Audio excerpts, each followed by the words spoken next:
नमस्कार दोस्तों, SSM Sharda education के YouTube चैनल पर आप सभी का स्वागत है। आज हम इस वीडियो में बात करेंगे विनियोग विधेयक की। तो चलिए शुरू करते हैं। सबसे पहले यह जान लेते हैं कि ये विधेयक चर्चा में क्यों है। हाल ही में लोकसभा में विनियोग विधेयक को मंजूरी दी गई। इससे केंद्र सरकार संचित निधि से पैसा निकाल सकेगी। अब विनियोग विधेयक के बारे में जान लेते हैं। विनियोग विधेयक सरकार को किसी वित्तीय वर्ष के दौरान खर्चों की पूर्ति के लिए भारत की संचित निधि से धनराशि निकालने की शक्ति देता है।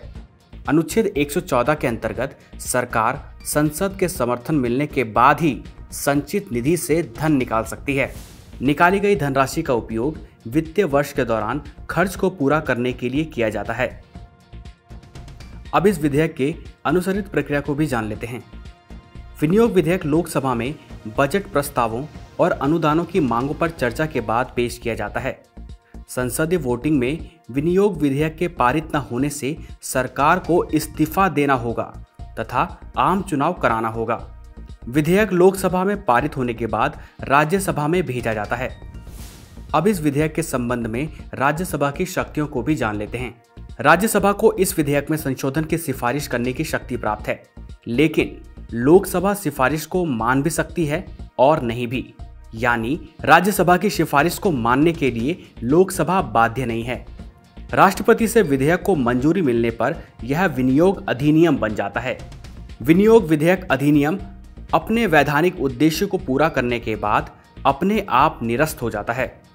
सरकार विनियोग विधेयक के अधिनियमित होने तक भारत की संचित निधि से धनराशि नहीं निकाल सकती है।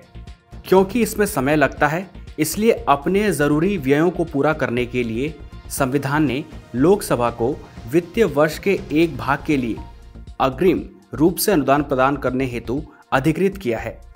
इस प्रावधान को लेखा अनुदान के रूप में जाना जाता है। लेखा अनुदान क्या होता है, इसे भी जान लेते हैं। भारतीय संविधान के अनुच्छेद 116 के अनुसार लेखा अनुदान केंद्र सरकार के लिए अग्रिम अनुदान है। इसे भारत की संचित निधि से अल्पकालीन व्यय की आवश्यकता को पूरा करने के लिए प्रदान किया जाता है।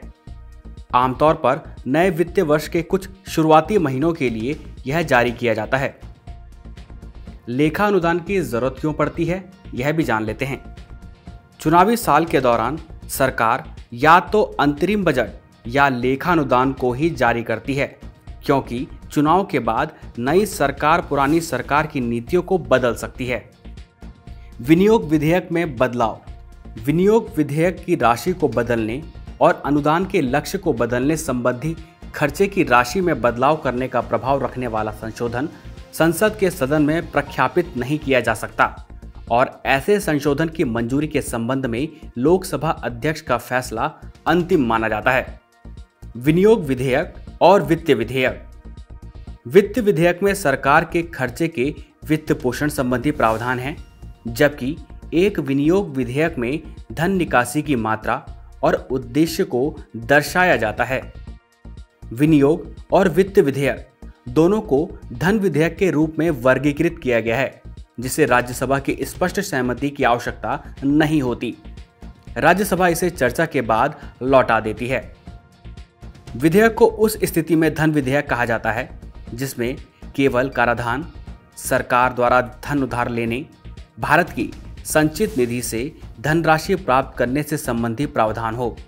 ये विधेयक जिसमें केवल उपयुक्त मामलों से संबंधित प्रावधान हैं, उन्हें ही धन विधेयक माना जाएगा। संचित निधि क्या है, आइए जानते हैं। इसकी स्थापना भारत के संविधान के अनुच्छेद 266A के तहत की गई है। इसमें केंद्र को प्राप्त सभी राजस्व और सभी गैर कर राजस्व समाहित हैं।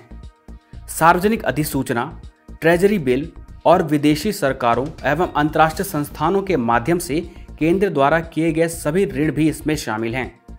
सभी सरकारी व्यय इसी निधि से पूरे किए जाते हैं। भारत के नियंत्रक और महालेखा परीक्षक यानी कैग इस निधि का लेखा परीक्षण करते हैं। दोस्तों, अगर आपको हमारी ये वीडियो पसंद आई तो वीडियो को लाइक करें और हमारे YouTube चैनल को सब्सक्राइब करें ताकि आगे आने वाली वीडियो का नोटिफिकेशन आपको मिल सके। अगली वीडियो में हम आपसे जल्द ही मिलते हैं।